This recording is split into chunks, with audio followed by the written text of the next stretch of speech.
In property news today, thousands of 1 and 2 bedroom council homes have been sold off since 2010, preventing tenants affected by the bedroom tax from downsizing to avoid the penalty. The severe shortage of smaller council homes across the country is being exacerbated by the right to buy scheme, with many people impacted by the bedroom tax forced to accept less in benefits. In other property news, broadband is now seen as so vital that a high-speed connection can add up to 20% of the value of a home. In response to consumer demand, Rightmove has added a broadband speed checker to each one of its listings, alongside details of transport links and schools. In personal finance news, according to statistics in the Times today, half of Brits could be living in rented accommodations in a generation unless urgent action is taken to tackle the housing crisis. Owner-occupiers now account for 65% of householders, down from the 71% peak a decade ago. If this trend continues, the level could fall to 49% by 2041, returning ownership to 1970 levels, according to the National Rent Report by Natalie Elficki and Callum Mercer.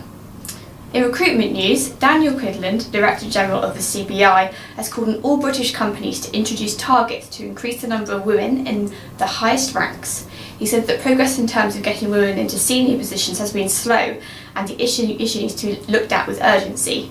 A report published today from PwC reveals that the UK ranks 18th out of 27 OECD countries in its Women in Work Index.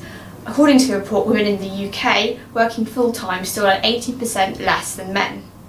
According to another report from the CEBR released today, cigarette breaks at work cost British businesses £8.4 billion a year in lost productivity as smokers disappear for 10 minutes 4 times a day. This amounts to a cost of £1,815 a year for each employee who smokes.